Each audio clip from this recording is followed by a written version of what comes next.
Okay बच्चों, तो यार अभी तक काफ़ी कुछ आपने कर लिया। अभी थोड़ी देर पहले जो आपका काम चल रहा था प्रीवियस लेक्चर में, वो उसमें थोड़ा खलारा सा पड़ गया, लेकिन उसको आप संभालो, डिस्कशन उसकी होगी।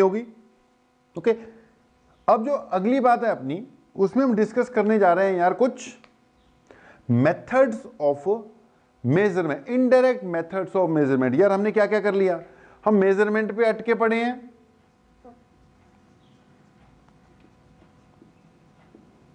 मेजरमेंट पे हम अटके हुए हैं। मेजरमेंट में हमने काफी कुछ डिस्कस किया।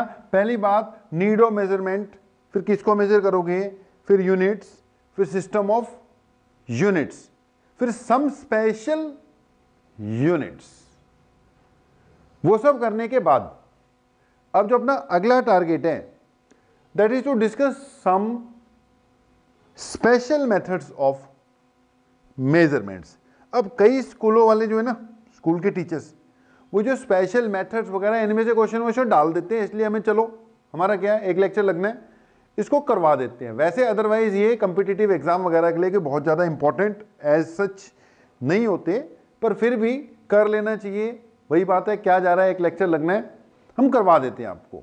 तो बेटा जब हम मेजरमेंट करने लगेंगे ना, तो आपने बोला मेजरमेंट करने के लिए ये चाहिए, वो चाहिए, मेजरिंग डिवाइस चाहिए, क्वांटिटी चाहिए, यूनिट चाहिए, किसको मेजर करेंगे ये पता होना चाहिए, सब कुछ पता होना चाहिए। बेटा अब हम मेजर अगर हम किसी चीज को करने लगते हैं, तो मेजरमेंट के लिए पहली बात, ठीक है, आपको इंस्ट्रूमेंट चाहिए, यूनिट चाहिए, अब सब पता है हमें, है हमारे पास।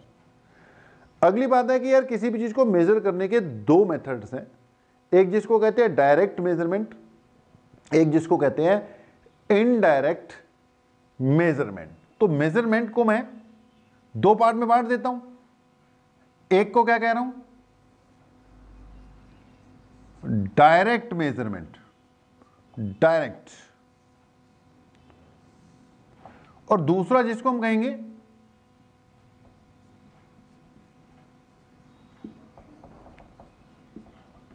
Indirect measurement. ठीक है जी, तो एक डायरेक्ट मेजरमेंट होगी, दूसरी क्या होगी आपकी, इनडायरेक्ट मेजरमेंट हो गई।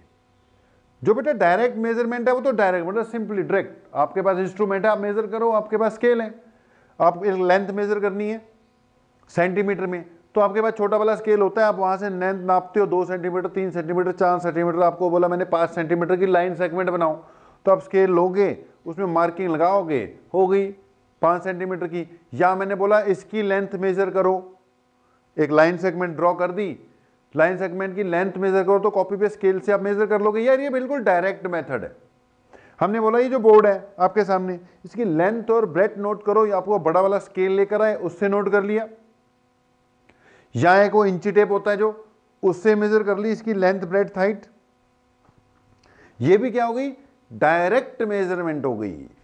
ओके, आपको बोला गया कि आप ग्राउंड में 100 मीटर का ट्रैक बनाना है, रेसिंग वेसिंग हो रही है, तो 100 मीटर आप वो, आपके स्पोर्ट्स टीचर के पास ना एक वो फीता होता है, मेजरिंग टेप जिसको बोलते हैं, बड़ी सी होती है, उसको खोलते रहते हैं, खुलती जाती है 100 मीटर तक उससे मेजर कर लेंगे। लेकिन यार अगर मैंने बोला यहां से लेकर ओ बस स्टैंड तक का डिस्टेंस मेजर करो, तो आप वहां पर वो फीता लेकर तो जा नहीं सकते, आपको कोई ना कोई इनडायरेक्ट मेथड लगानी पड़ेगी। खैर मेजरमेंट तो हो ही जाएगी, मेजरमेंट तो हो ही जाएगी। आपको पता है आपके घर से बस स्टैंड जो है 3 किलोमीटर की दूरी पर है, अब 3 किलोमीटर की दूरी किसी ने वो फीते से तो नापी नहीं होगी, उसके लिए कोई ना कोई मेथड लगाया होगा। अगर हम कुछ ऐसा मेथड लगा रहे हैं जिसमें डायरेक्टली नहीं इनडायरेक्टली यूज कर रहे हैं, तो उसको हम इनडायरेक्ट मेथड की कैटेगरी में डालेंगे। जैसे अगर हमने डिस्टेंस मेजर करना है एक शहर से दूसरे शहर का, या एक पर्टिकुलर पॉइंट से 8-10 किलोमीटर की दूरी वाले पॉइंट का, तो वो डायरेक्टली नहीं हो सकता, उसको इनडायरेक्टली करना पड़ेगा। इनडायरेक्ट मेथड में एक बेस्ट मेथड है कि आपके पास अगर गाड़ी है, मान लो बाइक ही है, आपने अपने घर से लेकर अपने स्कूल तक का डिस्टेंस मेजर करना है, वो है कोई 3-4 किलोमीटर है, या फीता लेके तो चलोगे नहीं, लोग कहेंगे क्या कर रहा है भाई, सवाल करेंगे ना लोग तरह तरह के। तो उसका बेस्ट मेथड ये है कि आपने अपने स्कूटर, मोटरसाइकिल जिस पे भी हो, उसमें ओडोमीटर लगा ही होता है, उसकी रीडिंग नोट करोगे कि इस वक्त ये 2010 किलोमीटर शो कर रहा है। अब जब पहुंचोगे अपने स्कूल में, वहां पे फिर से रीडिंग नोट कर लो कि अभी 2014 शो कर रहा है। अब 10 पहले था, 14 अब हो गया, दोनों के बीच में डिफरेंस ले लो, 4 किलोमीटर की दूरी आ गई। अभी जो 4 किलोमीटर आ गई एग्जैक्ट ही आएगी, वो कैलिब्रेशन हुई होती है उस हिसाब से, but this method is indirect method. अब हमें डिस्टेंस तो सबके पता ना, यहां से लेके दिल्ली तक का डिस्टेंस पता है कि 230 किलोमीटर है जी। अब वो किसी ने डायरेक्टली थोड़ी मेजर किया होगा, वही फीता लेके थोड़ी मेजर किया होगा, कुछ ना कुछ इनडायरेक्ट मेथड लगाने पड़ते हैं। हमें तो डिस्टेंस यहां से लेकर वो चेन्नई तक का भी पता है।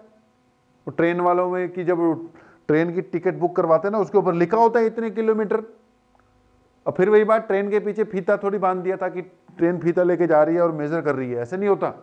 कुछ ना कुछ इनडायरेक्ट मेथड्स लगती हैं। डिस्टेंस तो हमें यहां से लेकर सन तक का भी पता है, डिस्टेंस तो किसी एक पर्टिकुलर स्टार का भी पता होगा, ओके, किसी और प्लेनेट के बीच का भी डिस्टेंस पता हो सकता है। तो ये सब मेजर किए गए होंगे, बट यूजिंग सम कैलकुलेशंस और यूजिंग सम इनडायरेक्ट मेथड्स। हमें मास पता है, सन का मास अवेलेबल है, अर्थ का मास अवेलेबल है।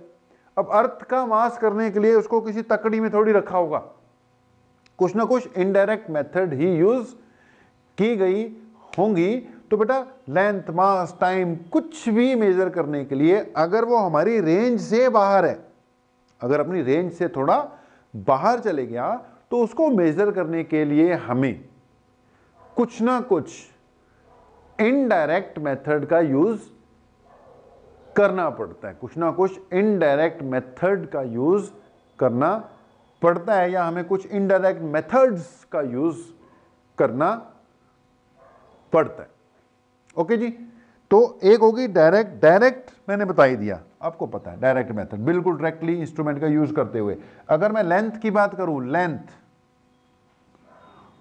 तो इससे आप डायरेक्टली अगर आप मेजर करोगे तो कुछ मीटर तक मेजर कर सकते हो यार, 100-200 मीटर तक चलेगा, किलोमीटर्स में फिर आप डायरेक्ट मेजर नहीं करोगे ना। ऐसे जब छोटे डिस्टेंस मेजर करने लग जाएं तो आप सेंटीमीटर मेजर कर लोगे यार, उससे भी छोटा mm यानी मिलीमीटर भी डायरेक्टली मेजर हो जाएगा। सेंटीमीटर का मतलब होता है 10⁻² मीटर, मिलीमीटर का होता है 10⁻³ मीटर। बेटा इससे नीचे भी 0.1 मिलीमीटर या 0.01 मिलीमीटर डायरेक्टली मेजर हो जाएगा। कुछ ना स्पेशल इंस्ट्रूमेंट्स होते हैं, आपके 11th क्लास के प्रैक्टिकल में आएंगे। आपको पहले ही जब स्कूल स्टार्ट होगा, सबसे पहले 1-2 प्रैक्टिकल्स जो आएंगे उसमें आ जाएगा। जैसे एक होता है वर्नियर कैलिपर, होता है वर्नियर कैलिपर। अब वर्नियर कैलिपर का यूज कर कर अब 0.1 mm तक डायरेक्टली मेजर कर सकते हो, यानी mm का भी 1/10 तक डायरेक्टली मेजर स्केल होता है, वर्नियर स्केल, कभी समझाएंगे। ऐसी अगर हम किसकी बात कर रहे हैं, एक और इंस्ट्रूमेंट होता है जिसको हम कहते हैं स्क्रू गॉज। क्या कहते हैं इसको? Screw gauge. तो अगर हम स्क्रू गॉज का यूज करें, किसका यूज करें? स्क्रू गॉज का। तो स्क्रू गॉज का यूज कर कर हम लोग क्या कर सकते हैं? स्क्रू गॉज का यूज कर कर हम लोग 0.01 mm तक मेजर कर सकते हैं। इससे नीचे जाना हो तो इनडायरेक्ट मेथड ही लगानी पड़ेगी। जैसे मान लो एटम का साइज मैंने बोला था 10⁻10 मीटर है। अब ये कोई डायरेक्टली नहीं मेजर होगा, कुछ ना कुछ टेक्निक लगानी पड़ेगी, इनडायरेक्ट मेथड लगानी पड़ेगी। अब हम किस पे जा रहे हैं? इनडायरेक्ट मेथड्स ऑफ मेजरमेंट पे जा रहे हैं। अब ध्यान से सुनना, जब हम इनडायरेक्ट मेथड्स को डिस्कस करेंगे तो इनडायरेक्ट मेथड्स ऑफ मेजरमेंट तो लेंथ की भी डिस्कस की जा सकती है, मास की भी डिस्कस की जा सकती है, टाइम की भी डिस्कस की जा सकती है। अब लेंथ है, नॉर्मल है तो डायरेक्टली मेजर हो जाएगी, बहुत बड़ी या बहुत छोटी है तो डायरेक्टली नहीं होगी, इनडायरेक्ट मेथड लगाना पड़ेगा। मास नॉर्मल है तो डायरेक्टली मेजर हो जाएगा, लेकिन अगर वो नॉर्मल नहीं है, अगर वो नॉर्मल नहीं है, बहुत ज्यादा मास है, मास ऑफ सन है, मास ऑफ अर्थ है, या बहुत छोटा है, एटम का मास है, इलेक्ट्रॉन का मास है, प्रोटॉन का मास है, तो बहुत बड़े या बहुत छोटे यानी रेंज से बाहर वाली जो चीजें हैं, चाहे वो लेंथ हो, चाहे वो मास हो, या चाहे टाइम ही हो, इनके लिए इनडायरेक्ट मेथड्स ही लगेंगे। लेकिन बेटा हम जब डिस्कस कर रहे होंगे तो हम लेंथ की ही कुछ डायरेक्ट, तो चलो ठीक है हो गई, इनडायरेक्ट मेथड्स डिस्कस करेंगे। मास की इनडायरेक्ट मेथड्स हम ज्यादा डिस्कस नहीं करेंगे, लाइव क्लास में आपको थोड़ा बहुत बता दिया जाएगा। टाइम की भी कुछ इनडायरेक्ट मेथड्स होती हैं, लेकिन उसको भी हम टेकअप नहीं करेंगे। हम लेंथ की कुछ इनडायरेक्ट मेथड्स, कुछ लार्ज डिस्टेंस मेजर करने के लिए, कुछ स्मॉल डिस्टेंस मेजर करने के लिए वी विल टेकअप। अब यहां पर पॉइंट ये है कि जितना का आपके एग्जाम में डायरेक्टली वो क्वेश्चन डालते रहते हैं ना, वहां पे उन पॉइंट्स को मैं डिस्कस करवा दूंगा। अदरवाइज फिर वही बात, ज्यादा चल जाएंगे तो खलारा ज्यादा पड़ जाएगा, संभालना मुश्किल हो जाएगा। तो प्लानिंग से चलते हैं। We are discussing indirect methods. Indirect method में सिर्फ किसकी डिस्कस करेंगे हम? लेंथ की ही डिस्कस करेंगे, कुछ लार्ज डिस्टेंस मेजर करने वाली और कुछ स्मॉल डिस्टेंस मेजर करने वाली।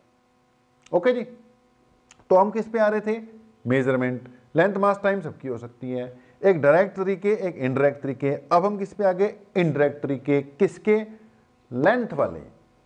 लेंथ मेजर करने के कुछ इनडायरेक्ट तरीके। अब लेंथ मेजर करने के बेटा इनडायरेक्ट मेथड्स में अगर मैं आऊं तो कुछ नाम आएंगे, जैसे एक जो है सबसे कॉमन, जिसको हम कहते हैं रडार मेथड। ओके जी। एक जिसको हम बोलेंगे सोनार मेथड, एक होगी इको मेथड, और एक जिसको हम बोल देंगे लेजर मेथड। ये चारों की चारों बेसिकली एक ही प्रिंसिपल पे बेस्ड है, reflection of waves. All four are based on reflection based on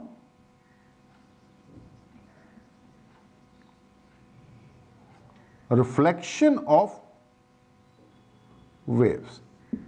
तो ये रिफ्लेक्शन ऑफ वेव्स पर बेस्ड है। करते हैं डिस्कस, एक करेंगे सारी हो जाएंगे। उसके अलावा जो हम डिस्कस कर लेंगे वो एक कर लेंगे ट्रायंगुलेशन या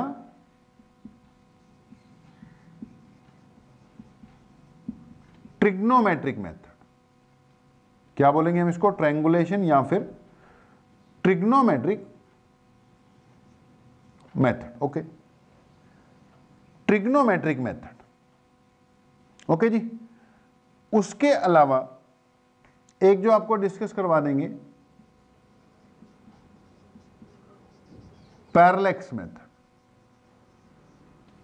ये सारी की सारी एक और करा देंगे, चलो स्पेक्ट्रोस्कोपिक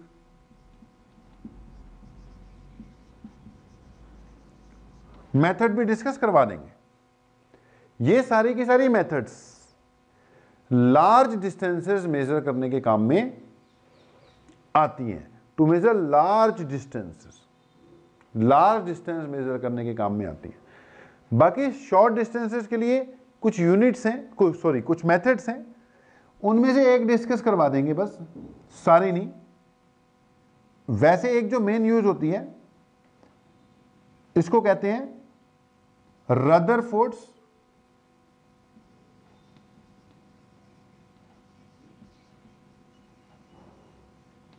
मेथड। ये किस काम में आएगी? To measure distance of the order of 10⁻⁻15 metre. Nucleus के साइज का अगर मेजरमेंट करनी हो तो रदरफोर्ड मेथड से होती है, या फिर शॉर्ट डिस्टेंसेस के लिए एक यूज होगी आपकी जिसको हम कहेंगे एवोगैड्रोस मेथड। कौन सी भाई? Avogadro's method.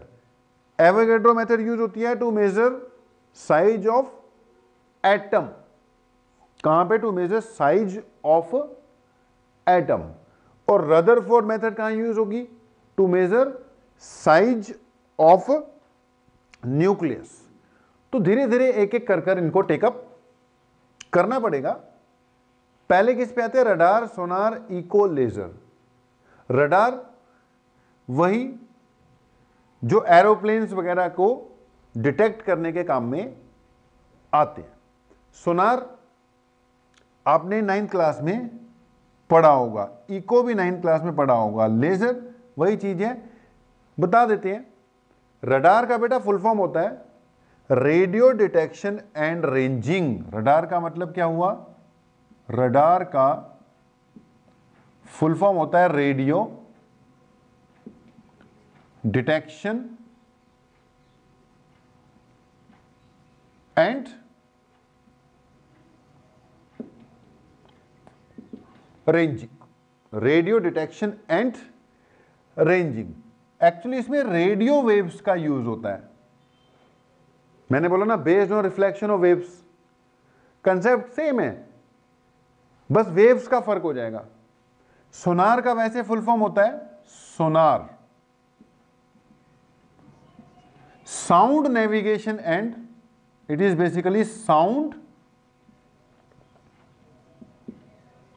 Navigation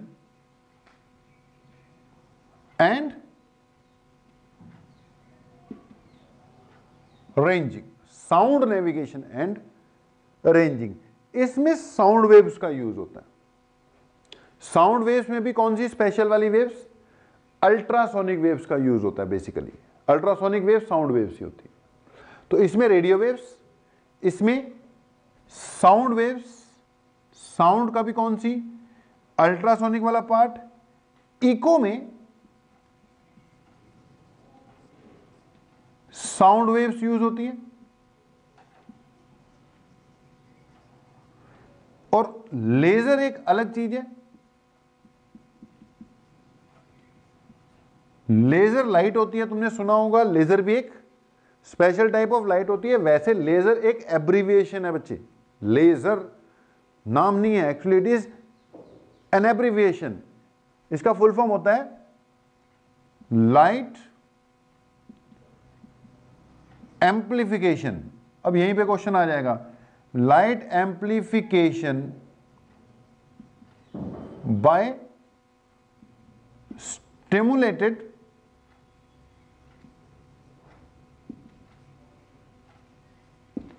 emission of radiation, कि light amplification by stimulated emission of radiation. Okay, अब इन सब में कंसेप्ट क्या है, इस पे बाद में आते हैं। इन सब में कंसेप्ट क्या है, पहले 4 वाली में अगर हम वो डिस्कस करते हैं तो बेटा हमने बोला कि दीज आर बेस्ड ऑन, क्या बोला? These are based on reflection of waves. ये वेव्स की रिफ्लेक्शन पे क्या होती हैं? बेस्ड होती है। सिंपल सी कहानी है, ये कोई ऑब्जेक्ट है जिसका डिस्टेंस हमने मेजर करना है। मैं यहां पर हूं, चलो ऑब्जेक्ट को उधर रख लेते हैं। ये ऑब्जेक्ट है जिसका डिस्टेंस मैंने मेजर करना है और मैं यहां पर हूं। ओके, ये मैं हूं।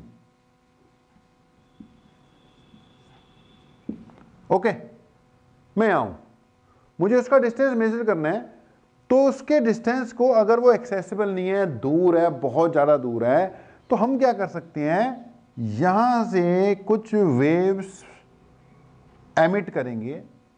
अब शर्त ये है कि हमारे पास ऐसे इंस्ट्रूमेंट्स होने चाहिए जो वेव्स को एमिट कर सकें, रिफ्लेक्ट होकर आने वाली वेव को दोबारा डिटेक्ट कर सकें, और कब हमने छोड़ी थी वेव और कब वो वापस डिटेक्ट हुई है उसके बीच का टाइम मेजर कर सकें।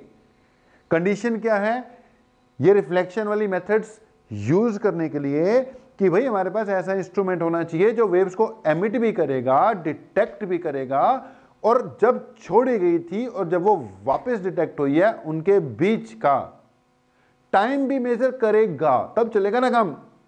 मान लो मेरे पास वो इंस्ट्रूमेंट है, मान लो मेरे पास वो इंस्ट्रूमेंट है जिससे मैं रेज एमिट भी करता हूं, वो आके डिटेक्ट भी हो जाती है, टाइम भी नोट कर लेता हूं। ओके, तो मैंने यहां से वेव एमिट की, जाते वक्त वेव ने x डिस्टेंस कवर किया, आते वक्त भी वेव ने x डिस्टेंस कवर किया।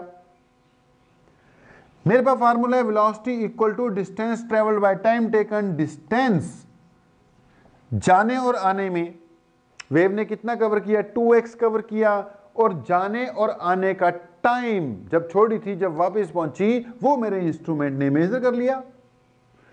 तो यहां से x इक्वल टू vt/2 आ गया, बात खत्म। अगर मेरे पास इंस्ट्रूमेंट ही है कि जो वेव एमिट भी करेगा, डिटेक्ट भी करेगा और टाइम भी नोट कर लेगा कि कब वापस पहुंची है, तो बात ही खत्म होगी ना। जिसका मर्जी डिस्टेंस मेजर करूं, इंस्ट्रूमेंट होना चाहिए।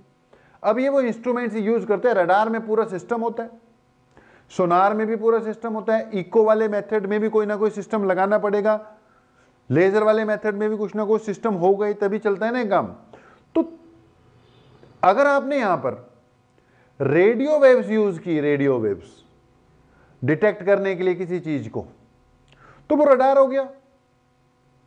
अगर आपने अल्ट्रासोनिक वेव्स यूज की हैं तो वो सोनार हो गया। अब कहीं पे किसी चीज का फायदा है, कहीं पे किसी वाले इंस्ट्रूमेंट का फायदा है, इसलिए अलग अलग जगह पे अलग अलग टाइप के यूज हो जाते हैं।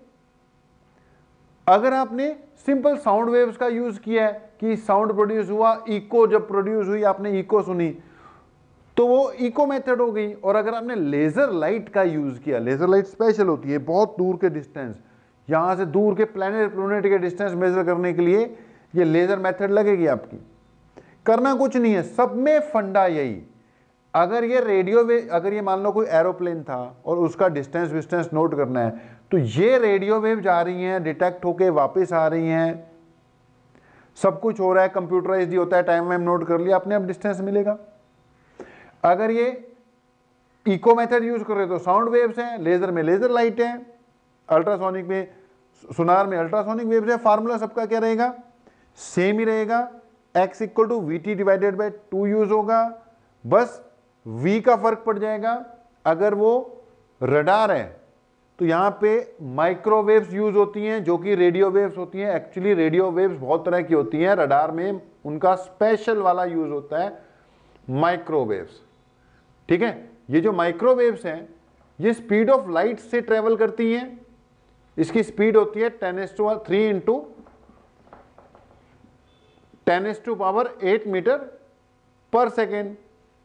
अब अलग अलग जगह पे यार स्पीड का फार्मूला अलग अलग लग जाएगा, स्पीड की वैल्यू अलग अलग है। टाइम नोट किया इंस्ट्रूमेंट में, मतलब ये मेथड यूज कर आप लार्ज डिस्टेंसेस मेजर कर सकते हो।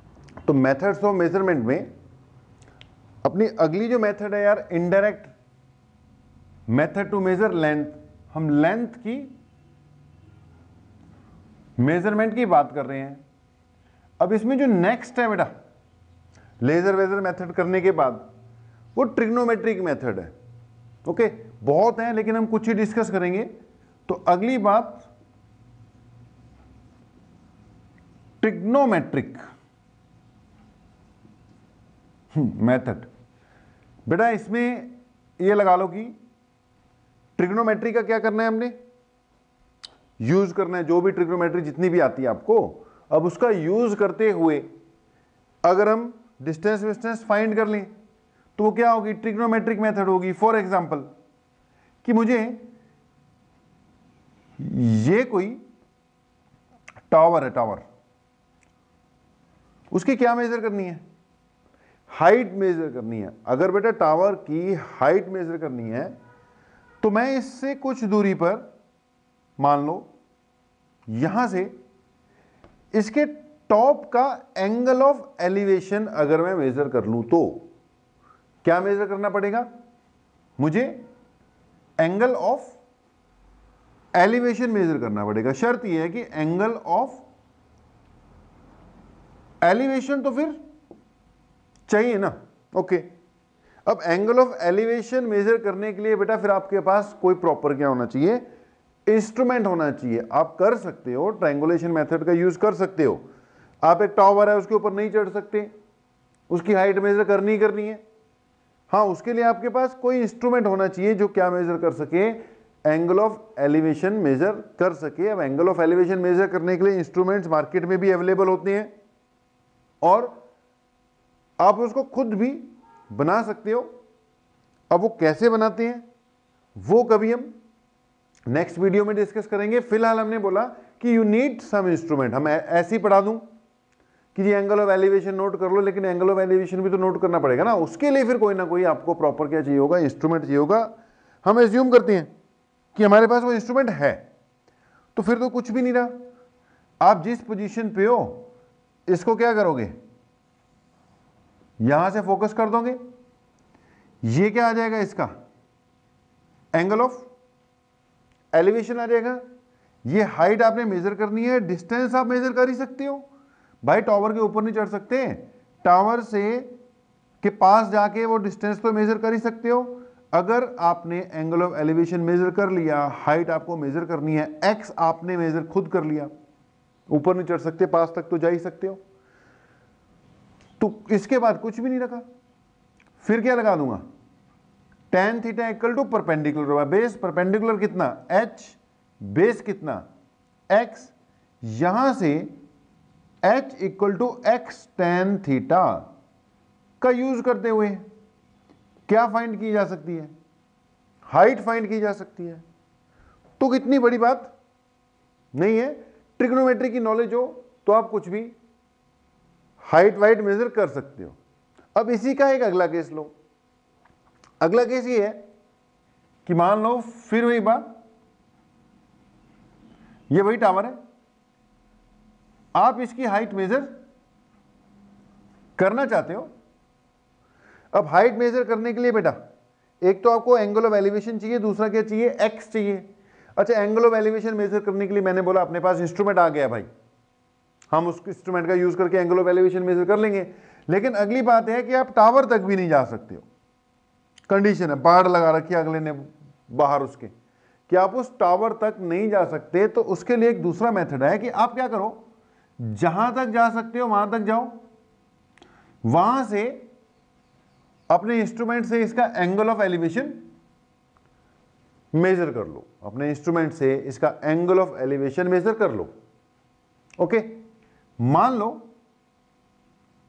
ये हो गया theta 1, that it is theta 1, और फिर आप वहां से पीछे आ जाओ। देखो आगे नहीं जा सकते, पीछे तो आ सकते हो ना, जहां तक जा सकते थे गए, अब उससे आगे नहीं जा सकते, लेकिन भाई पीछे तो आ सकते हो, पीछे तो देखो, तो पीछे आ जाओ, इस पॉइंट पे पहुंचो, यहां से फिर से इसको क्या कर लो, फोकस कर लो, और यहां से दोबारा अपने इंस्ट्रूमेंट से एंगल ऑफ एलिवेशन मेजर कर लो। बात को समझो, इंस्ट्रूमेंट तुम्हारे पास है ही है।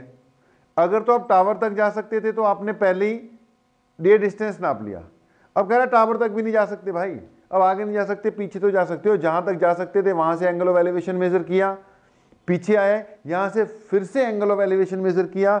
भाई तुम ये डिस्टेंस नहीं में बता सकते, लेकिन जहां पर थे वहां से ये वाला डिस्टेंस तो आप मेजर कर ही सकते हो ना। तो आपने कर लिया, यहां से एंगल नोट किया, यहां से एंगल नोट किया, ये वाला डिस्टेंस आपने मेजर कर लिया। अब आपको पता है सिचुएशन क्या है। तो ये हाइट है, इसका नाम ए रख लेता हूं, इसका नाम बी रख लेता हूं, इसका नाम नहीं, ये तो पहले रखा हुआ है, बी रखा हुआ है, इसका नाम सी रख लेते हैं, इसका नाम डी रख लेते हैं। अगर बेटा मैं छोटा वाला ट्रायंगल देखता हूं ए डी सी, तो इसमें मैं लिखूंगा tan θ1 equal to perpendicular by base. tan θ1 equal to perpendicular कितना है h, बेस कितना है x, यहां से क्या हो जाएगा x equal to h cot θ1 बन जाएगा। x equal to h by tan θ1, tan θ1 को क्या लिख दिया हमने cot θ1। Okay, also in this whole triangle BDC, यहां पे फिर से मैंने लगा दिया tan, तो ये बना tan θ2 is equal to perpendicular by base. Perpendicular कितना h, बेस कितना बेटा x प्लस वाई, चेक करो बेस कितना है x प्लस वाई है। इसको सॉल्व किया तो x प्लस वाई इधर आने दो, इक्वल टू h cot θ2 हो गया, ये h cot θ1 हो गया, ये h cot θ2 हो गया जी। अब इन दोनों को अगर मैं सब्ट्रैक्ट कर देता हूं, सेकंड में से फर्स्ट सब्ट्रैक्ट कर देता हूं, यार मेरे पास y अवेलेबल है, x नहीं है, तो मुझे x क्या करना पड़ेगा, रिड्यूस करना पड़ेगा। तो मैं क्या करता हूं, इक्वेशन सेकंड माइनस इक्वेशन 1 कर देता हूं। यहां पर सेकंड इक्वेशन में से 1 इक्वेशन जब मैंने माइनस की तो x plus Y minus X, x cancel हो गया। ओके, इन दोनों को देखो, x कैंसिल हो जाएगा, इसमें से इसको माइनस कर दो यार, x कैंसिल हो जाएगा, y बचेगा। y इक्वल टू क्या आ जाएगा, h cot θ2 minus h cot θ1। Simple सी बात है यार, सेकंड को फर्स्ट से माइनस कर दो, इधर से बचने वाला है क्या y, और उधर से बचने वाला क्या है h, कॉमन निकाल लेंगे, cot θ2 minus cot of θ1। Okay, अब यहां से क्या आ जाएगा, h निकालना था, ये बन जाएगा y divided by cot θ2 minus cot θ1।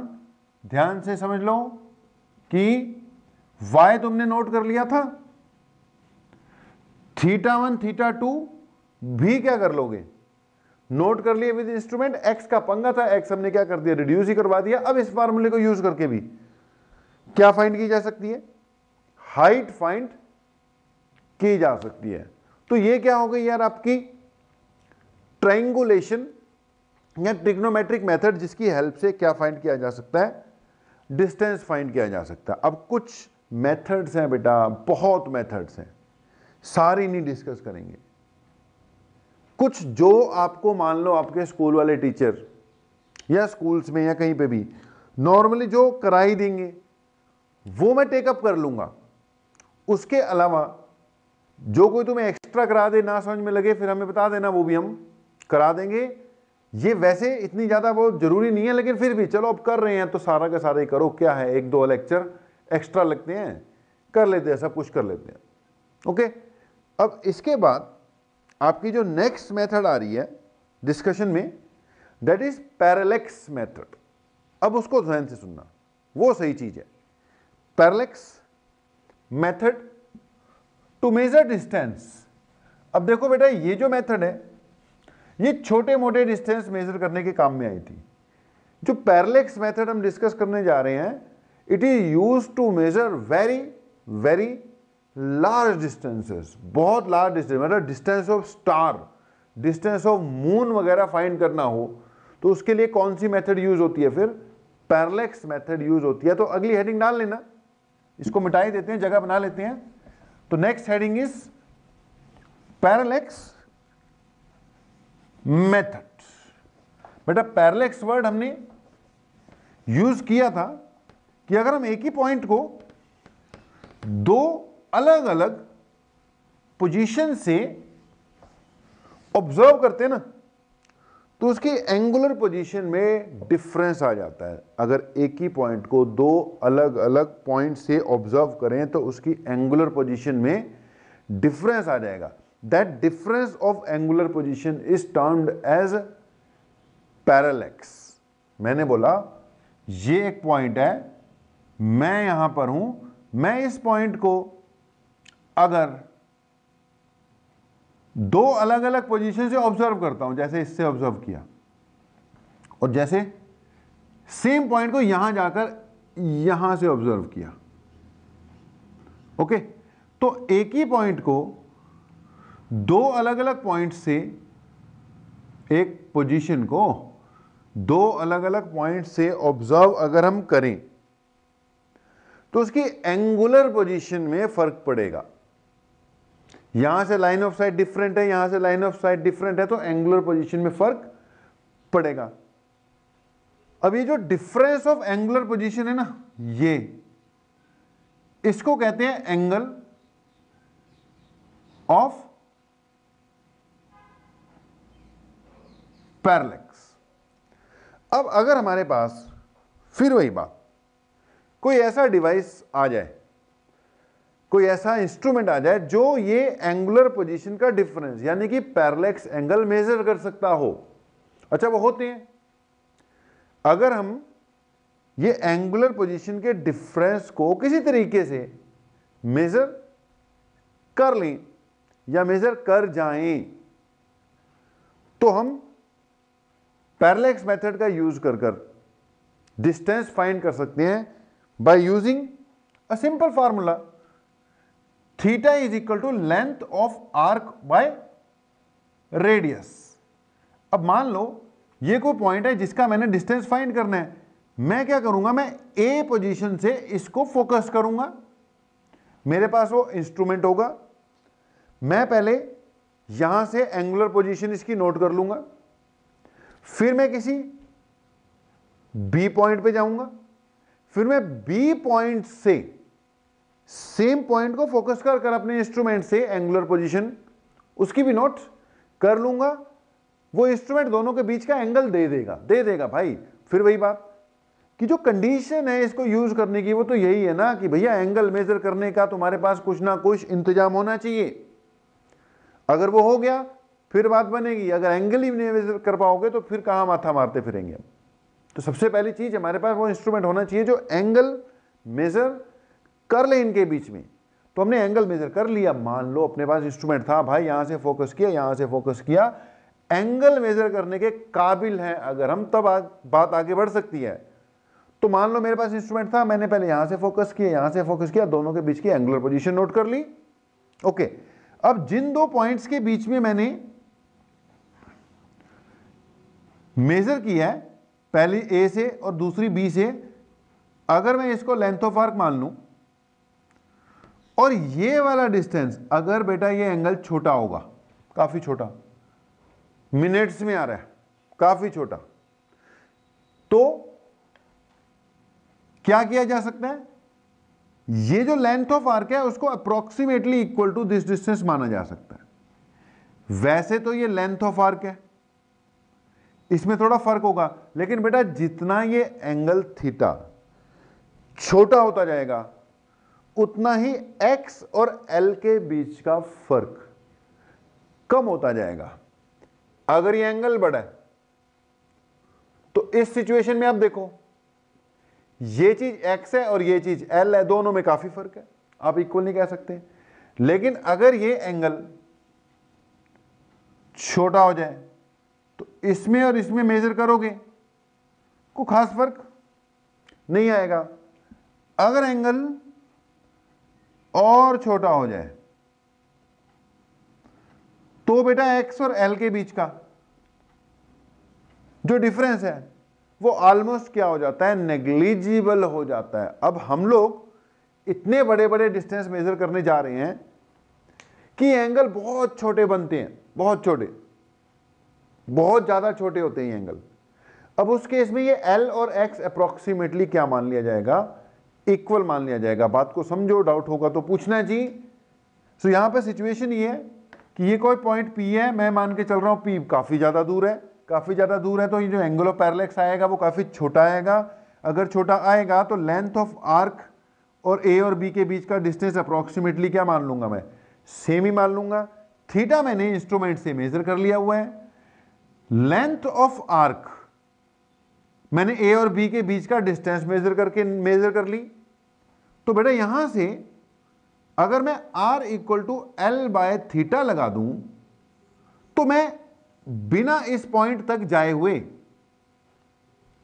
इसका डिस्टेंस मेजर कर सकता हूं। यह हो गई कोई indirect method of measuring P. P बहुत दूर है, पी तो मान लो 1000 किलोमीटर दूर है। अब मैं पी पॉइंट तक जा नहीं सकता, तो अगर मेरे पास कोई ऐसी मेथड आ जाए कि मैं भाई एंगल मेजर कर लूं, तो एंगल मैंने मेजर कर लिया। ए और बी के बीच का जो डिस्टेंस है वो मैंने मेजर कर लिया, वो लेंथ ऑफ आर के इक्वल ही है।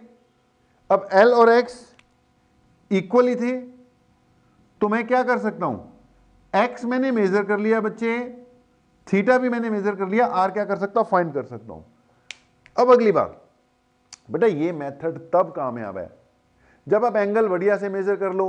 अब अगर डिस्टेंस बहुत ज्यादा हजारों किलोमीटर दूर है, तो अगर जमीन पे कोई चीजें ऐसी हैं जो हजारों किलोमीटर दूर है, उनके बीच का एंगल मेजर करना पॉसिबल नहीं हो पाएगा यार। बीच में अब 1000 किलोमीटर दूर है, आप अर्थ से ऑब्जर्व कर रहे हो, तो उनके बीच में इतने ऑब्स्टेकल्स आ जाएंगे कि एंगल कहां से ढूंढोगे। तो ये मेथड कामयाब है जो एस्ट्रोनॉमिकल ऑब्जेक्ट्स है ना, उनके डिस्टेंसेस फाइंड करने के लिए। एक तो वो काफी ज्यादा दूर है, काफी ज्यादा दूर होने से ये एंगल जो है काफी छोटे आते हैं।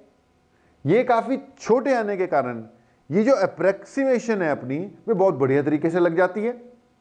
अब अप्रोक्सीमेशन बढ़िया तरीके से लग जाती है और रिजल्ट भी अच्छे आ जाते हैं। इसलिए ये मेथड कहां पे यूज होती है, using distances of astronomical objects. कुछ एस्ट्रोनॉमिकल ऑब्जेक्ट, जैसे मून का डिस्टेंस फाइंड करना है, किसी स्टार का डिस्टेंस फाइंड करना है, मून का किसी स्टार का डिस्टेंस फाइंड करना है, तो कैसे किया जाता है, बेसिकली वो पैरेलैक्स मेथड से किया जाता है। तो बेटा ये पैरेलैक्स मेथड का यूज कर हम किसी डिस्टेंट स्टार का या मून वगैरह का क्या फाइंड कर सकते हैं, डिस्टेंस फाइंड कर सकते हैं। अब कैसे, मान लो कि आपने मून का ही डिस्टेंस फाइंड करना है, मून का। मान लो ये मून है यार, ये मून की पोजीशन है, छोटा बना दिया मैंने, दूर है ना फिर। तो ये मून की पोजीशन है, मुझे इसका क्या फाइंड करना है, डिस्टेंस फाइंड करना है। ये धरती है भाई, ठीक है, मैं धरती पर कहीं पर हूं। अब मुझे मून का डिस्टेंस फाइंड करना है यूजिंग पैरेलैक्स मेथड। तो मैं क्या करूंगा, किसी पर्टिकुलर पॉइंट से मून को फोकस करूंगा, ठीक है। अब याद रखने के लिए कि सही फोकस हो रहा है, उसके लिए हम क्या करते हैं कि एक कोई और डिस्टेंट स्टार जो है, कोई और डिस्टेंट स्टार है, उसको भी देखते हैं कि वो ऐसा है कि ये जो डिस्टेंट स्टार है वो कुछ ऐसा है कि इसकी पोजीशन, एंगुलर पोजीशन, जब मैं मेजर करूंगा ना, इसकी एंगुलर पोजीशन को मेरे यहां से मेजर करने या कहीं और से मेजर करने से कोई ज्यादा फर्क पड़ता नहीं है, क्योंकि इतनी दूर है, इसके एंगल में कोई चेंज आएगा ही नहीं।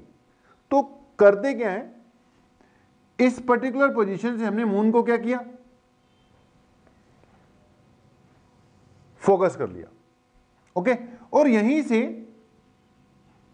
इस डिस्टेंस स्टार को भी क्या कर लिया, फोकस कर लिया। और अपनी इंस्ट्रूमेंट, देखो इंस्ट्रूमेंट तो चाहिए जो एंगल वेंगल मेजर करेगा, उसकी हेल्प से इन दोनों के बीच में एंगुलर पोजीशन का डिफरेंस मेजर कर लिया। इस पॉइंट से मैंने अपनी मून को फोकस किया, फिर वहीं से एक डिस्टेंट स्टार को फोकस किया, और दोनों के बीच का एंगुलर पोजीशन का जो फर्क है वो मेजर कर लिया इंस्ट्रूमेंट की हेल्प से। फिर हमने क्या किया, पोजीशन चेंज कर दी। ए से मान लो कहीं और चले गए, कुछ किलोमीटर की दूरी पर, मान लो बी पे चले गए। अब बी से फिर से हमने क्या किया, मून को ऑब्जर्व किया, और फिर से उस डिस्टेंस स्टार को, देखो वो जो डिस्टेंस स्टार है उसकी पोजीशन को, वो ज्यादा दूर है, कोई फर्क पड़ता ही नहीं है। तो ये θ1 हो गया। फिर से हमने नई पोजीशन से मून को ऑब्जर्व किया और इसको, और इस बार इनके बीच का जो एंगुलर पोजीशन का फर्क है वो कितना आ गया, मान लो θ2 आ गया। ओके, अब क्या हुआ, ए और बी के बीच में डिस्टेंस मेजर करना तो मेरी टेंशन, मैं पहले जहां से मेजर कर रहा हूं फिर थोड़ी दूरी पर गया, कुछ किलोमीटर दूर, वहां से मेजर किया। ये ए बी तो मैं खुद मेजर कर रहा हूं ना, तो मैंने मेजर कर लिया। ओके, यहां मुझे पता ही है कि एक रीडिंग में यहां से लूंगा और एक रीडिंग किसी दूसरी जगह से लूंगा, और इसके बीच में मान लो 10 किलोमीटर का फर्क है, तो वो तो 10 किलोमीटर पता ही है, यानी एक्स नोन है। ये θ1 θ2 मेजर कर लिए गए हैं, ये θ1 है, ये क्या हो गया, θ2 हो गया। तो जो मून का जो पैरेलैक्स एंगल है, दो पोजीशन के बीच का जो एंगल आ गया अपने पास, वो कितना आ गया, θ1 प्लस θ2, एक्स पता ही था। नाउ यूजिंग, क्या यूज करते हुए, theta equal to length of arc जो कि एक्स के इक्वल है अपॉन रेडियस। रेडियस ये जो है ना, ये डिस्टेंस है जो हमने क्या करना था, मेजर करना था, यानी मून का अर्थ से डिस्टेंस। तो theta equal to length of arc upon radius. अब लेंथ ऑफ आर्क की जगह एक्स आ गया या रेडियस की जगह आर आ गया, निकालना क्या है, आर इक्वल टू आ गया एक्स बाय थीटा, यानी x divided by θ1 plus θ2, θ1 plus θ2, यानी θ1 एंड θ2 आपने इंस्ट्रूमेंट की हेल्प से मेजर किए, एक्स आपने वैसे मेजर कर लिया। इस मेथड का यूज कर बिना मून पे जाए हुए मून का डिस्टेंस मेजर किया जा सकता है। बेटा इनडायरेक्ट मेथड्स ही यूज होती हैं।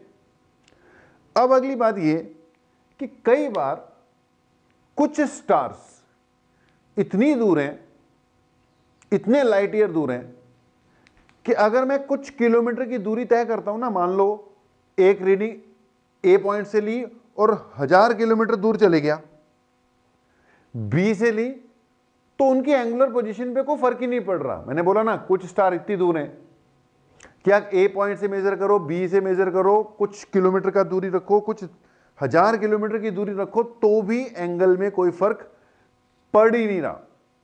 अब मैं इस डिस्टेंट स्टार का डिस्टेंस फाइंड करना चाहता हूं। मान लो ये जो डिस्टेंस स्टार है, इसी का डिस्टेंस फाइंड करना चाहता हूं, लेकिन इसकी एंगुलर पोजीशन में कोई फर्क ही नहीं आ रहा।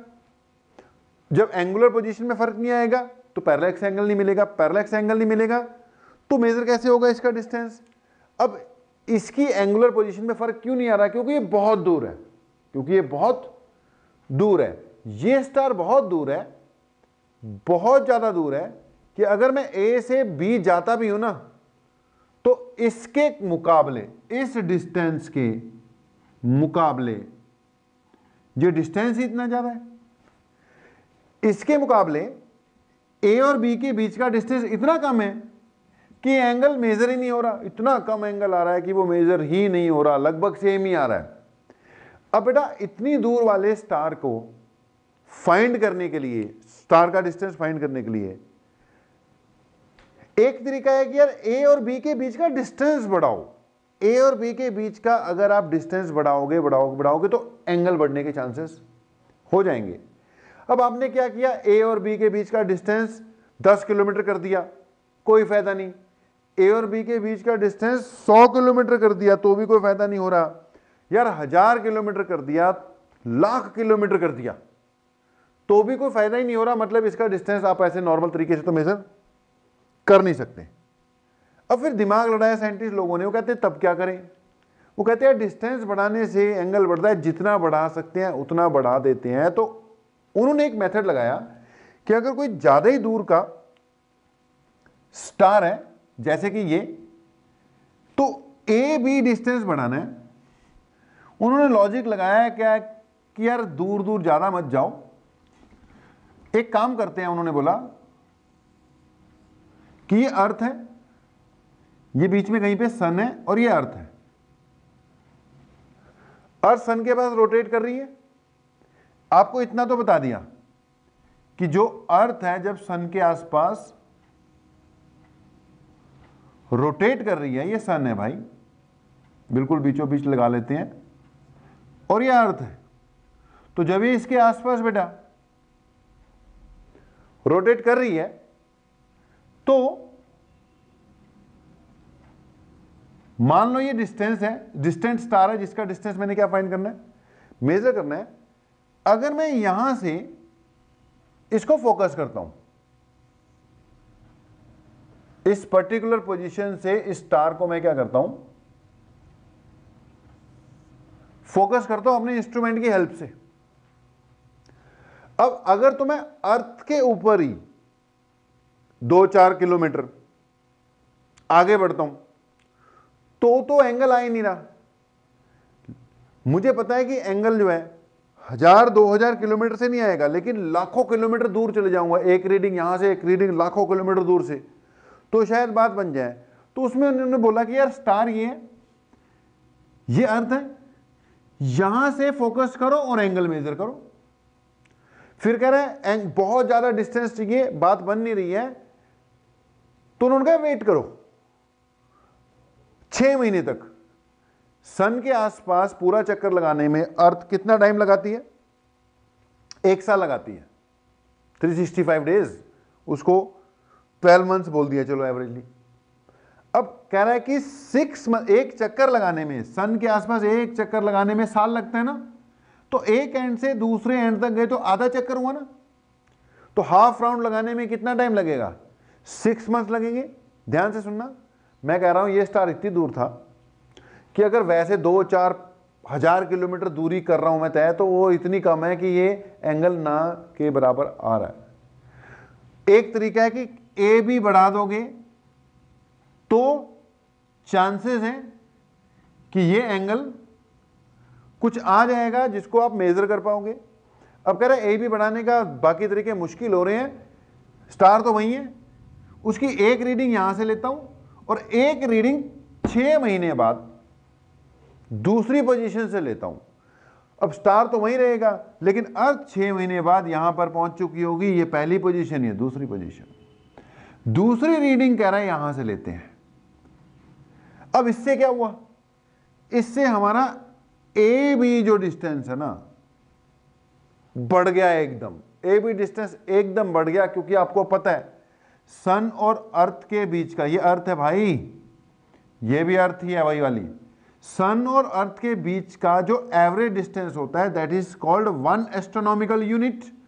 अच्छा, 1 जो एस्ट्रोनॉमिकल यूनिट होती है उसकी वैल्यू होती है 1.496 इंटू 10⁻11 मीटर। ओके, अब 10 की पावर 11 मीटर, ये तो करोड़ों किलोमीटर दूर चले गई। देखो लाख में होते हैं 5 जीरो, लाख मीटर में 5 जीरो, किलोमीटर लगा दें तो 3 और दे दिए, अगर 8 जीरो होंगे तो 1 लाख किलोमीटर बनेगा, 9 जीरो होंगे तो 1 करोड़ किलोमीटर बनेगा। तो ये बहुत बड़ा डिस्टेंस है, बहुत बड़ा डिस्टेंस है। अब एंगल आ जाएगा, अब एंगल कुछ ना कुछ आ जाएगा। तो दिमाग लड़ाया लोगों ने, कह रहा है मून का डिस्टेंस तो ठीक है, अर्थ की कहीं पे 2 पोजीशन से ले लेंगे हम, लेकिन कोई बहुत डिस्टेंट स्टार है, उनका डिस्टेंस मेजर करने के लिए ऐसे एंगल ही नहीं आ रहा भाई। कह रहा तो फिर क्या लगाओ, दिमाग लड़ाओ पैरेलैक्स मेथड में। कह रहा एक रीडिंग आज लो और कहीं मत जाओ, एक रीडिंग 6 महीने बाद लेंगे। 6 महीने बाद ली, अपने आप ही दोनों पोजीशन के बीच का डिस्टेंस कितना हो गया, 2 एस्ट्रोनॉमिकल यूनिट हो गया। ओके जी, एंगल ठीक ठाक आ जाएगा। लेकिन इस एंगल को प्रॉपरली मेजर करने के लिए फिर वही बात, ये काफी डिस्टेंट स्टार है, काफी दूर है, बहुत दूर है, इसका एंगल कुछ आने लग गया। लेकिन यार इससे भी बहुत दूरी पर कोई स्टार होंगे, तो रेफरेंस के लिए जैसे यहां पर लिया था ना, रेफरेंस के लिए एक वेरी वेरी डिस्टेंट स्टार लेना ही पड़ेगा, जिसकी पोजीशन में इतनी दूर जाने पर भी कोई फर्क नहीं पड़ेगा। ओके, इतने डिस्टेंस से भी कोई फर्क नहीं पड़ेगा। तो फिर वही बात, पहले उस डिस्टेंट स्टार को फोकस करोगे, होते हैं बेटा बहुत बहुत दूर वाले भी होते हैं। ओके, फिर जिसका डिस्टेंस फाइंड करना है उसको फोकस करोगे, दोनों के बीच की एंगुलर पोजीशन आ जाएगी। फिर 6 महीने बाद, जाना कहीं नहीं है आपने कहीं नहीं जाना, आपने अपनी पोजीशन से ही आफ्टर 6 मंथ फिर से क्या लेनी है, रीडिंग लेनी है। ये वो स्टार जिसको आपने फाइंड करना था। याद रखने के लिए, रेफरेंस के लिए एक डिस्टेंस स्टार भी है अपने पास, ओके, जिसकी एंगुलर पोजीशन में कोई फर्क नहीं पड़ना था, इसकी में जरूर पड़ना था। हमने फिर से दोनों को फोकस किया, दोनों के बीच में एंगल मेजर कर लिया, ये θ2 हो गया। फिर से वही बात, ये एंगल θ1 हो गया, ये एंगल θ2 हो गया। अब ये सफिशिएंट डिस्टेंस है कि आप एंगल मेजरेबल ले आए। यूजिंग तो वही किया, क्या चीज, theta equal to length of arc. Length of arc ये चीज वैसे तो ये होती है, लेकिन अप्रोक्सीमेटली इक्वल मान रहे हैं, 2 एस्ट्रोनॉमिकल यूनिट आ गई। नीचे ये जो डिस्टेंस है, स्टार का जो डिस्टेंस मेजर करना है वो ये वाली चीज हो गई, ये आर हो गया। तो 2AU डिवाइडेड बाय आर, यहां से आर इक्वल टू आ जाएगा 2 astronomical unit divided by θ1 plus θ2। Astronomical unit measure करने की जरूरत ही नहीं पड़ेगी, वो तो वैसे ही पता है। मेजर क्या करना है, एंगल मेजर करने हैं, वो भी किसकी हेल्प से, इंस्ट्रूमेंट की हेल्प से। इंस्ट्रूमेंट होना चाहिए भाई, निकाल लेंगे हम डिस्टेंस, ओके जी। तो ये था पैरेलैक्स मेथड भाई, ये क्या था आपका, parallax method of measurement of distance, parallax method. अब कई स्टार्स, देखो मून का डिस्टेंस हमने वैसे फाइंड कर लिया, अर्थ पे 2 पोजीशन लेकर। ये ज्यादा डिस्टेंस स्टार था, अर्थ के ऊपर 2 पोजीशन लेके इसका डिस्टेंस आया नहीं, इसके लिए टेक्निक लगा दी। अब भाई ये कुछ लाइट ईयर तक, 100 लाइट ईयर तक अगर किसी स्टार का distance up to 100 light year है तो देखो ये मेथड चल जाएगा। लेकिन अगर जैसे ये वाला स्टार था, ये तो बहुत ही ज्यादा दूर है ना, ये तो बहुत ही ज्यादा दूर है, उस पे 2 एस्ट्रोनॉमिकल यूनिट की दूरी से भी एंगल नहीं आना मेजरेबल। यानी if a star is up to a distance of 100 light year तो ये मेथड चल जाएगी, पैरेलैक्स मेथड। लेकिन अगर ये 100 लाइट ईयर से भी ज्यादा दूर है, 100 लाइट ईयर का मतलब, लाइट ईयर का मतलब 10 की पावर 15 था, उसमें 100 और लगा दिया, 10⁻17 हो गया। यानी अगर एक ऐसा स्टार है जिसके दूरी जो अर्थ से 10⁻17 मीटर के ऑर्डर की है, तो उसका डिस्टेंस फाइंड करने के लिए पैरेलैक्स मेथड भी नहीं चलेगी। उसमें इतनी दूर चले जाओगे तो भी एंगल अनमेजरेबल आ जाएगा, पैरेलैक्स भी नहीं चलेगी। तो बेटा उसके लिए फिर एक और मेथड लगती है जिसको कहते हैं स्पेक्ट्रोस्कोपिक मेथड। ओके बेटा, तो हम बात कर रहे थे यार 100 लाइट ईयर से ऊपर, अगर किसी स्टार का डिस्टेंस 100 लाइट ईयर से ऊपर है तो वहां पे पैरेलैक्स मेथड भी फेल हो जाएगा। अब भाई लोग तो फाइंड करते होंगे ना उसके भी डिस्टेंस, तो वहां पे यार एक दूसरी मेथड लगाते हैं ये लोग जिसको कहते हैं स्पेक्ट्रोस्कोपिक मेथड। कौन सी जी, स्पेक्ट्रोस्कोपिक मेथड। तो अगली बात है अपनी स्पेक्ट्रोस्कोपिक मेथड, ये भी लार्ज डिस्टेंस फाइंड करने के लिए ही यूज होती है। It is termed as spectroscopic method. अब ये स्पेक्ट्रोस्कोपिक मेथड क्या है बेटा, एक स्पेक्ट्रोस्कोपी एक पूरी ब्रांच ऑफ फिजिक्स ही है जो डील करती है लाइट मेजरमेंट से रिलेटेड, कि किस चीज से लाइट कितनी आ रही है, कम आ रही है, ज्यादा आ रही है, कम इंटेंसिटी की आ रही है, ज्यादा इंटेंसिटी की आ रही है, कौन सी वेवलेंथ आ रही है, कौन सी फ्रीक्वेंसी आ रही है, एक्सेट्रा एक्सेट्रा। ये पूरी की पूरी स्पेक्ट्रोस्कोपी क्या होती है, ब्रांच होती है फिजिक्स की। तो स्पेक्ट्रोस्कोपिक नाम से ही पता लग रहा है कि स्पेक्ट्रोस्कोपी में क्या होगा कि जो भी लाइट वगैरह आ रही है ना उसकी इंटेंसिटी मेजरमेंट करेंगे हम। तो अगली बात है स्पेक्ट्रोस्कोपिक मेथड कहां काम आएगी, to find distance of very distant stars, मतलब जिनका distance greater than 100 light years है ना, उसके लिए तो स्पेक्ट्रोस्कोपी की लगेगी ना, क्योंकि 100 लाइट ईयर से ऊपर तो आपकी पैरेलैक्स मेथड, पैरेलैक्स भी कौन सी, वो एस्ट्रोनॉमिकल यूनिट वाला केस की, एक एंड से और धरती के ऊपर आपने जो उसका ऑर्बिट है उसके एक एंड से दूसरे एंड के बीच में जो डिस्टेंस लेकर मेजर करोगे वो भी फेल हो जाएगी 100 लाइट ईयर से ऊपर अगर स्टार का डिस्टेंस है, वहां लगेगी स्पेक्ट्रोस्कोपिक मेथड। अब स्पेक्ट्रोस्कोपिक मेथड में हम कहेंगे कि पहली बात जो नोट करने वाली है कि it is based on the fact that, ये किस बात पे बेस्ड है, एक फैक्ट पे बेस्ड है कि intensity of light, it is based on the fact that intensity of light coming from a source, कोई भी सोर्स हो सकता है। अब यहां पे जब हम डिस्टेंस फाइंड करने जा रहे हैं तो हमारा सोर्स तो स्टार ही होगा जिसका डिस्टेंस फाइंड कर रहे हैं, तो intensity of light coming from a source is inversely proportional, inversely proportional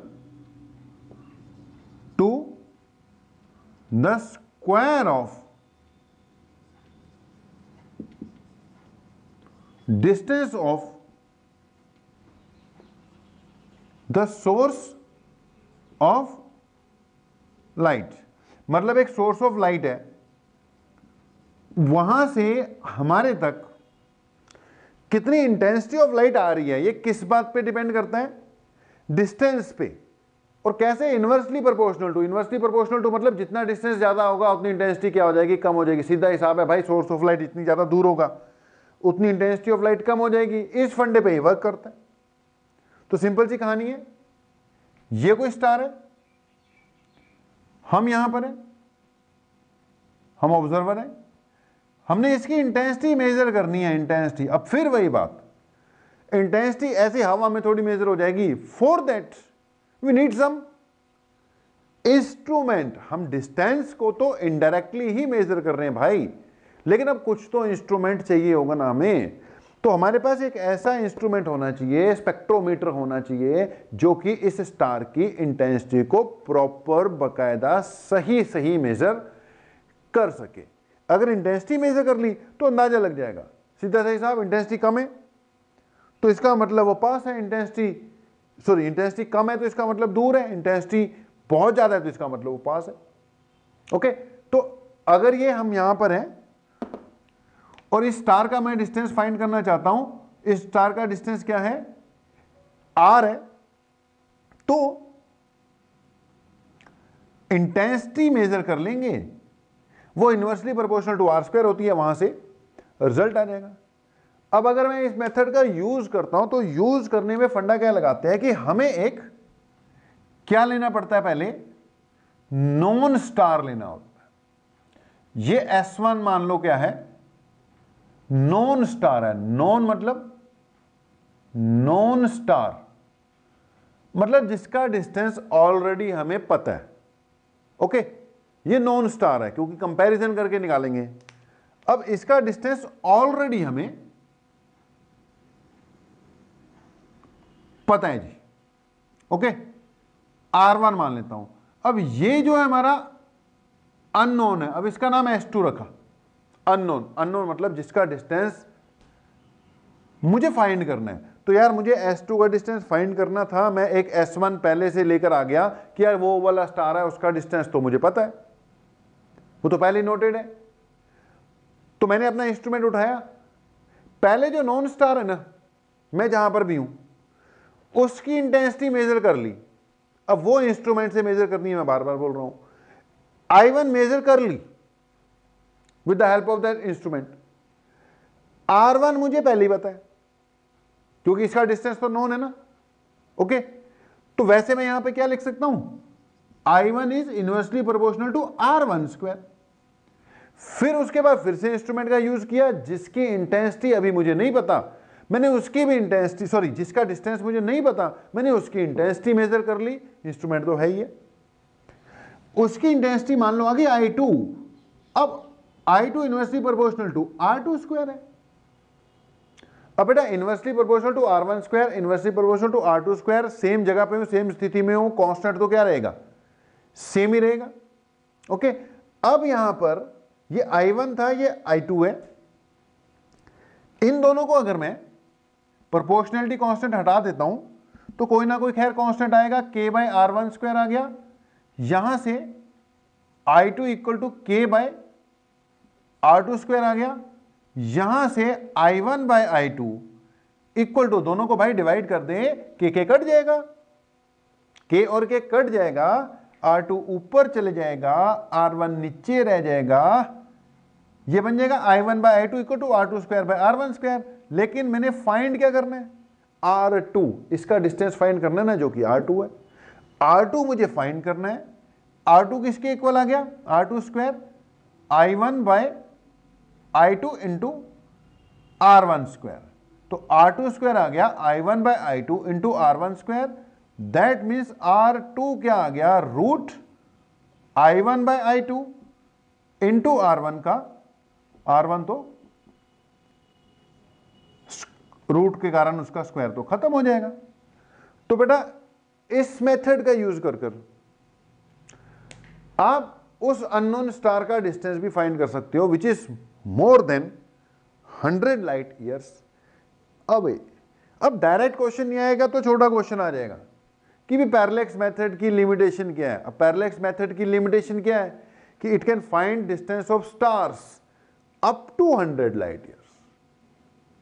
okay, जो अर्थ के ऊपर छोटे मोटे डिस्टेंस फाइंड करनी है उसके लिए आपके पास इको मेथड है, उसके लिए आपके पास वो ट्रायंगुलेशन मेथड है।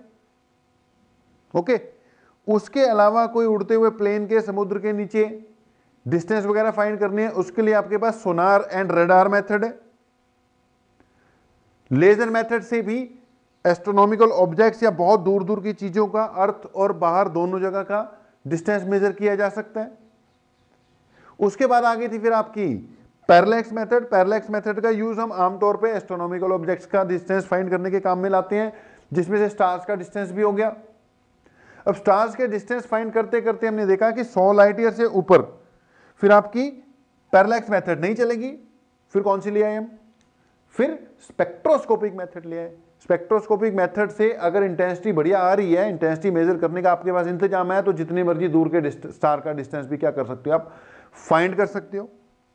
अब इसके बाद, अभी तक इतना ही बहुत है आज के लिए, खैर इसके बाद फिर हम distance of atom, sorry size of atom कैसे फाइंड करते हैं, या साइज ऑफ न्यूक्लियस कैसे फाइंड करते हैं, यानी छोटे डिस्टेंस कैसे फाइंड करते हैं, वो भी थोड़ा सा डिस्कस कर ही लेंगे। ओके स्टूडेंट्स, तो बेटा कुछ हमने indirect methods of measurement of distances, वो भी कौन से, लार्ज वाले डिस्कस किए। और भी हैं लार्ज डिस्टेंसेस मेजर करने के लिए यार, और भी इनडायरेक्ट मेथड्स हैं, वो खत्म नहीं होंगे। अब हमने जितने करने चाहिए थे या जितने आपको करा देने चाहिए थे वो कर लिए हमने। और करने हैं नॉलेज के लिए तो अपने बुक्स पढ़ो, नोट्स पढ़ो, आपको मिलेंगे। लेकिन खैर मेरी सलाह ये है कि पहले इतना कर लो, उससे ज़्यादा करने की जरूरत नहीं है। अब दो बातें हमने और करनी है टू मेजर स्मॉल डिस्टेंसेस। एक कि एटॉमिक लेवल का डिस्टेंस कैसे मेजर करते हैं, उसके लिए कौन सी इनडायरेक्ट मेथड है, और एक फिर न्यूक्लियर लेवल का डिस्टेंस कैसे फाइंड करते हैं, न्यूक्लियर लेवल में न्यूक्लियस का साइज वगैरह कैसे फाइंड करते हैं, उसके लिए कौन सी इनडायरेक्ट मेथड यूज की जा सकती है। तो एक एक करके करते हैं। पहले तो बेटा एटॉमिक लेवल की बात आती है कि अब तुम्हें पता है हमने बात की साइज ऑफ एटम। अब देखो एटम तो किसी ने देखा नहीं, अब अंदर घुस के वो माइक्रोस्कोप पे लगू के वो जो एटम इतना छोटा है कि बस ये लगा लो कि वो दिखता दिखाता नहीं है, उसकी बस क्या है, इमेजिनेशन है। अब देखा दिखाया किसने नहीं, फिर भी उसका साइज निकाल कर हम लोग बैठे हुए हैं। अब ये उसके अंदर घुस के नहीं जाके फिर वही फीता लेके नहीं मेजर किया एटम का साइज, कोई इनडायरेक्ट मेथड लगाया होगा। अब उस इनडायरेक्ट मेथड में से जो यूज हुई है मेनली बेटा, एक साइज ऑफ एटम फाइंड करने के लिए जो कि किस ऑर्डर का होता है, 10⁻⁻10 मीटर के ऑर्डर का होता है। तो साइज ऑफ एटम फाइंड करने के लिए एक मेथड यूज होती है, that is called Avogadro's method. कौन सी जी? Avogadro method.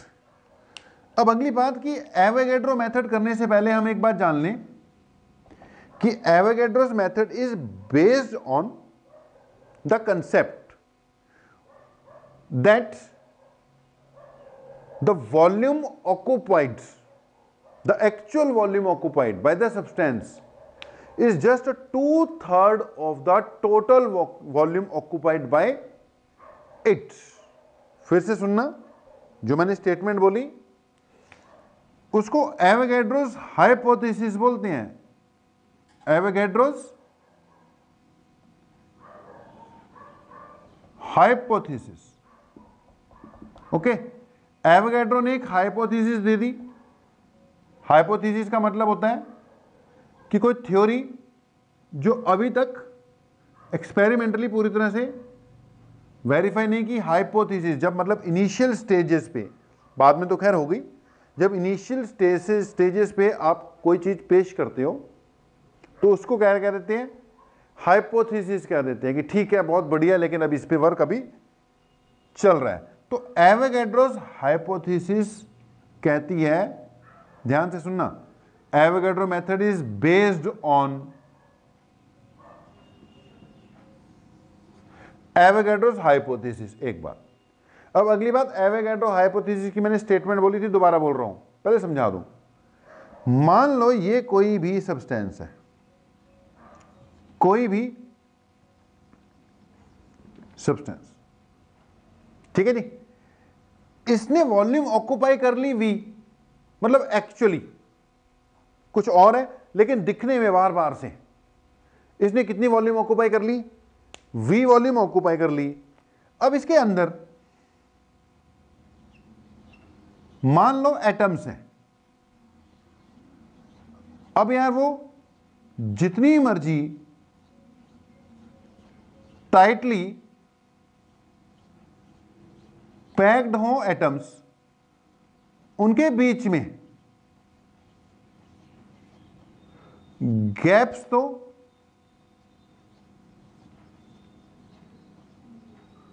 रह ही जाएंगी ना। एक बक्से में बॉल भर दो, अब टोटल वॉल्यूम बॉल्स ने कितनी घेर ली? जितनी बक्से की है, लेकिन बॉल्स की अलग अलग वॉल्यूम कैलकुलेट कर कर उसको ऐड कर दोगे तो वो बॉक्स की वॉल्यूम से क्या आएगी? कम आएगी, क्योंकि बीच में खाली जगह भी वो छूट ही जाती है। अब ऐसे ही ये सब्सटेंस है, टोटल वॉल्यूम तो V ऑक्युपाई करे हुआ है, लेकिन अगर मैं एटम्स की कल्ले कल्ले की वॉल्यूम देखो, जैसे इसने ये वॉल्यूम ऑक्युपाई की है, इसने एक्चुअल वॉल्यूम ये ऑक्युपाई की है, अब बीच में तो गैप्स बच रहे हैं ना। तो आप समझ गए होंगे कि एक है actual volume occupied by the atoms, actual volume occupied by the atoms, वो V डैश है। V क्या है? Total volume occupied by the substance. तो V क्या हुई भाई? Total volume occupied by the substance, और V डैश क्या हुई? Actual volume occupied by the matter, यानी कि एटम्स। अब जो मैटर है, जो एटम्स हैं, उन्होंने जो एक्चुअली वॉल्यूम ऑक्युपाई की है वो V डैश है। अब एवोगैड्रो हाइपोथेसिस ये थी, मैं बोल रहा था कि this whole concept is based on Avogadro's hypothesis. अब एवोगैड्रोस हाइपोथेसिस कहती है कि the actual volume occupied is just 2/3 of the total volume occupied by the substance. मैं फिर बोल रहा हूं कि Avogadro's law is based on Avogadro's hypothesis which states that the actual volume occupied by the atoms is equal to 2/3 of the total volume occupied by the substance. ये फंडा लगेगा। अब कैसे? साइज ऑफ एटम फाइंड करेंगे। हमने बोला कि मान लो मेरे पास ये सब्सटेंस है, let we are having some substance, m क्या हुआ इसका, मास हुआ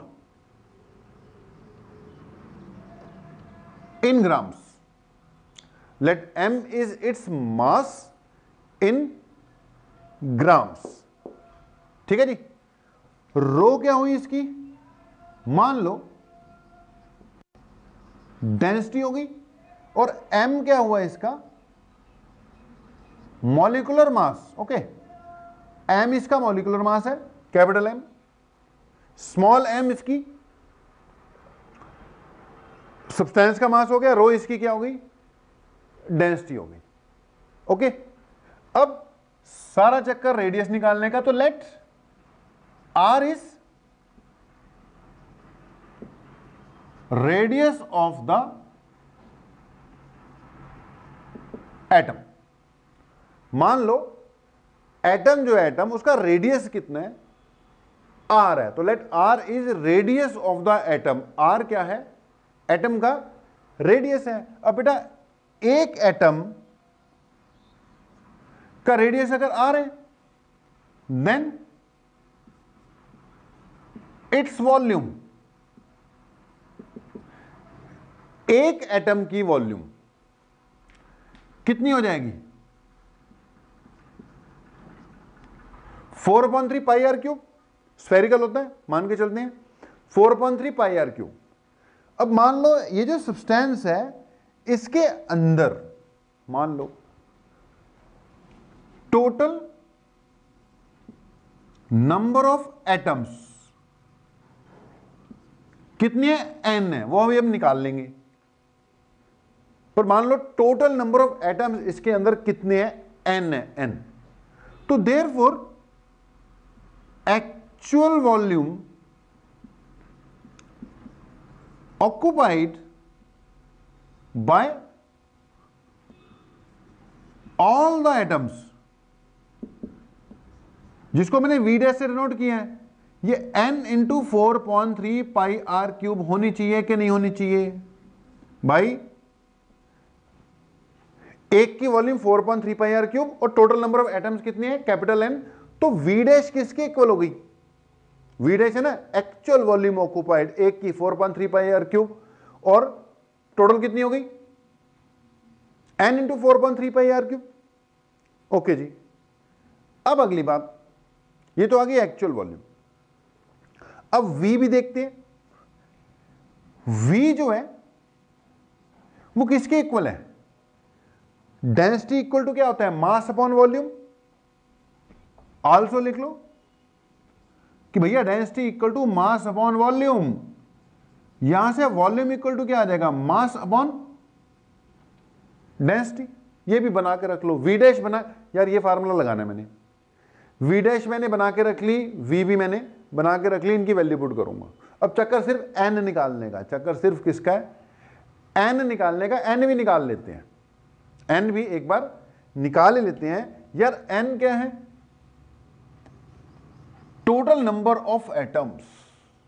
अगर आपने केमिस्ट्री में मोल कंसेप्ट पढ़ लिया हो तो टोटल नंबर ऑफ एटम्स कहां से निकलेंगे, it will B number of moles into Avogadro number. Avogadro number आपको पता ही होगा, 6.023 इंटू 10⁻23 इसकी वैल्यू होती है, ओके। तो number of atoms equal to number of moles into Avogadro number.